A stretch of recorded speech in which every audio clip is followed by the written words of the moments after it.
doyen Samba sa jàngat yow tam par rapport ak cette situation. sur les 45 milliards d'armement. waaw déjà posé na problème bi li ñu war a njëkk a xool mooy ana pick-up yi ak armes yi. balaay dara di xew.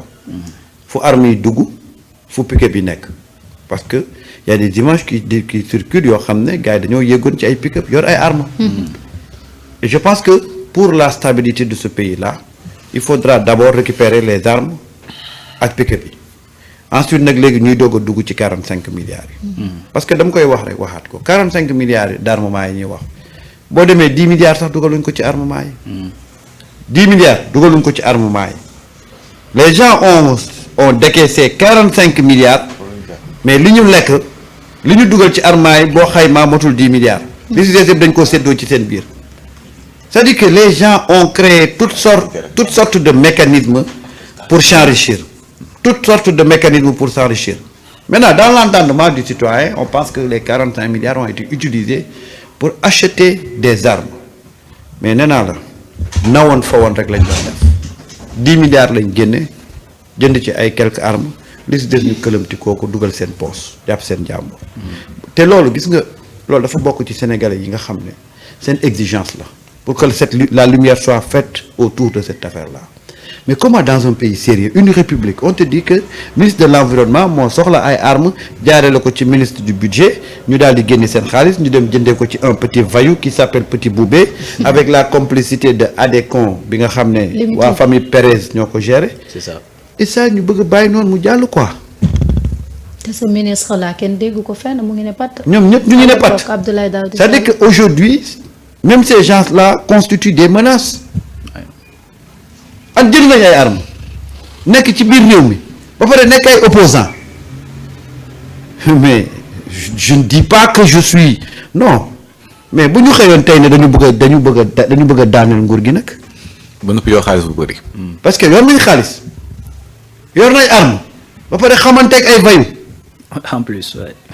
en réalité il s'agit de ça. c'est-à-dire que il faut des fois gars yi dañ naan ma tu es trop radical man la noonu da ngeen di wax ji nit ñi xam lan la. il s'agit de quoi ñu ngi def connexion ak ñoom Pérez famille Pérez boobu nga xam ne ay israéliens c'est des voyous Petit Boubé moo leen jaay arme c'est un voyou.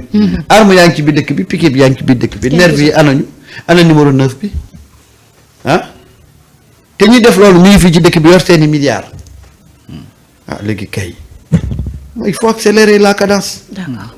parce que dama ne la dafa am loo xam ne ñi nekkoon ci régime bi dañu ko woon waruñ leen wutal ay circonstances atténuantes wala waruñ leen naan non ñi peut-être que c'est des républicains wala peut-être non ku sañ a rey plus de 60 jeunes ci sa réew mu jaral la nga dem ji génne xaalis di jënd arme pour ñëw rey jeunes yooyu mais kooku boo ko bëggee méngaleek nit yaa ngi nax sa bopp. C'est vrai.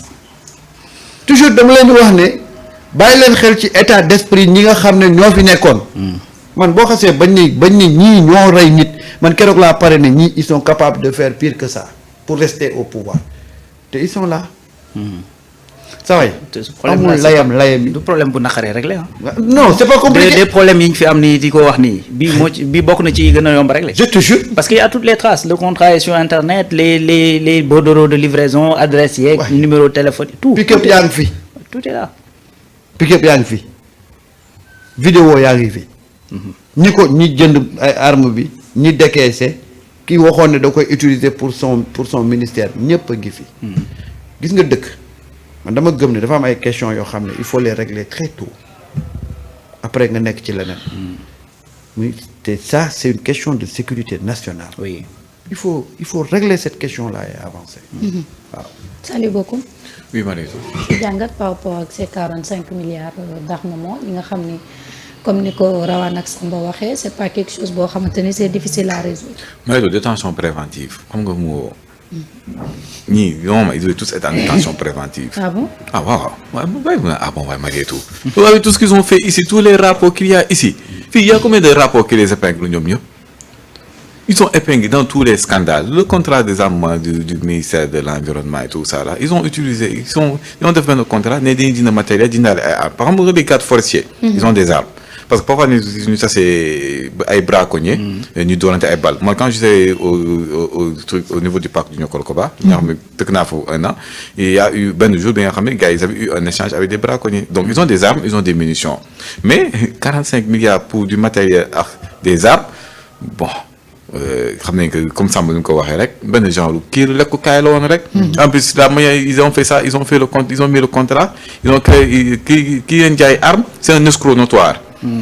Nigéria dafa am ay problème ba ñu koy defal ko mandat d'arrêt Niger dëkkam dafa am ay problème ba ñu defal ko mandat d'arrêt États-Unis géré na ay comptam. Afrique du Sud géré na ay comptam. ñu ñëw di defar moom un marché sur des armes tu prends un escroc qui escroque parce que ñëpp xam nañ que si spécialiste en surfacturation nga defar moom benn marché sur des armes mais loolu en état civil ne le fait pas. inscrit dafa am na leneen lu si nekk. En dehors de ça, le circuit par les mécanismes par lesquels ils sont passés pour faire signer le contrat et tout ça, ils ont utilisé des entreprises. L'entreprise qui a signé ici au Sénégal, elle est aussi en Côte d'Ivoire, elle est au Burkina. Foofu petit boubé moo fa nekk mais soo demee Qatar si tu regardes dans le contrat nee nañ que suñu waree vérifier les armes on va partir au Qatar. Qatar c'est parce que dans le registre des entreprises du Qatar foofu l'entreprise existe mais il y a aucun gérant. kenn xamul moo ko moom. Donc ce sont des mécanismes de voyous, c'est du banditisme. Le contrat est là. Les journalistes, il y a le corps affaire nous te dit ça. Il y a des journalistes ça s'appelle OCCRP. C'est un groupe de journalistes et d'enquêteurs qui ont fait une enquête et qui ont déjà écrit, ils ont déjà fait le travail de la police. Ils ont fait l'enquête, ils ont déterminé exactement les circuits et les mécanismes. Bon, le gars là, nous dit Gabi Perez, la famille Gabi, il ne connaît pas les gens de l'entreprise et tout ça là. Mais Gabi, c'est un copain de Macky Sall. C'est un copain de Macky Sall. Quand ils ont signé le contrat, ils ont ouvert une ligne de crédit pour l'État du Sénégal de 300 millions de dollars.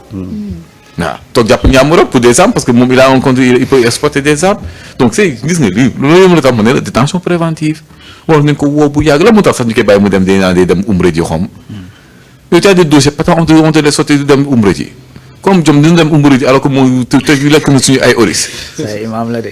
non imam buy lekk ay oris doo suñu ay oris ñoo ko moom yóbbu ko mu gis ni transport bi dafa métti mu indi leen foofu rendi leen dibi suñu ay oris. C'est pas 40 millions comme 20 millions le truc ni benn loolu lay jaar ay oris nga xam ne askan bi moo ko moom kooku il a en plus mu teg benn dilu 45 milliards bi nga xam ne on te demande des comptes le premier ministre lui a demandé il a dit ça la fois ne ko yow on a demandé xaalis bi fu mu jaar ba léegi je n'ai même pas fait capable de nous répondre détention préventive ils vont tous prendre la clé des champs la clé des champs mooy tàggatoo mais maa ngi dem fii fekk quoi suñu jaaree foofu jël beneen vol dem seen yoon. kon umra bi jeexul yow Samba. nu mu fay def. wala day woor après su wooree mu kii mu toogaat encore xaar ba tabaski ñëw xaj aji après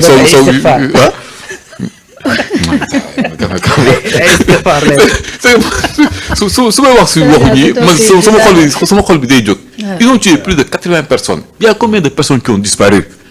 Moi, chaque fois, je rappelle que au Sénégal, durant les émeutes, ce qui s'est passé, la mer rejetait des corps. Mais les gars ont échoué au large de la côte du Sénégal. Le corps absolument. Voilà. Ces corps-là, on n'a jamais essayé de les identifier, de les les automatiquement, mais avec classe unitaire. Au Sénégal, il y a eu des gens qui ont été sur le jour de la détention. Nous avons pendant 15 minutes, il y a des agents du renseignement qui ont mystérieusement disparu et qui nous ont là. Ces gens-là, ils doivent pas. Bon, on dit ça, nous avons conférence de presse. Moi, je me crois que le jour où il faut pas. Yow ñàkk jom rey ay doomu jàmm sàcc xaalisu askan bi amoo dara loo def lu naan da ngay dem defi conférence de presse pour lan jël benn rapport bi nga xam ne rapport bi amul signature donc baaxul nga jël rapport bi di utiliser ay éléments rapport pour mun a justifier ci loolu li nga def. C'est grave. Mariétou, détention préventive. En attendant les événements dem nañ ngeen toog comme il nous faisait dem nañ mais ñi au Sénégal tamit dañu doon jàpp ñu dem ne avocat ñëw ne on lui reproche quoi mais on attend. On attend quoi? Un appel? Nous toquons 8h, 20h. Nous sommes woote ne bon maintenant bon acte terrorisme association de malfaiteurs xaw ma lan il faut defar le kii il faut nga dem ci institution bi ñu defar le 5 aller-retour su ñu defee 5 aller-retour chaque guddi da ngay ñëwaat delluwaat commissariat ba tëdd ci karo yi fanaan fa le lendemain nga jógaat demaat encore tribunal ci cave nga yendu foofu ba ngoon si jot ñu indiwaat la encore pendant 5 fois 6e fois bi ñu ne leen nag MD juge MD premier cabinet 2e cabinet 3e cabinet ñoo nekkoon juge MD saa soo ñoom ñoo yoroon qui faisait le sale boulot mais tous ces gens là ils doivent rendre des comptes wala fii leen nag tu as le droit de faire ce que tu veux du moment que tu as de l'argent tout est permis sàcc yi ñuy jàpp du sàcc ay koko ni leen di dóor ba seen akkaat yi di toj ñoom koko leen sàcc de waaw ñu mais reyuñu kenn ñi ils ont volé des milliards rey nañ ay nit yu dul jeex tere ne école yu ñu tabax école tere ne ñu tabax ay tali tere ne ñu tabax ay hôpital ces gens ne doivent pas circuler fii nag ba naan dañuy dem umra ji pour la ñu dem umra ji dañ toog fii xaar d'accord Khadim sa jàngat yow tam par rapport ak jàngat bi ma ci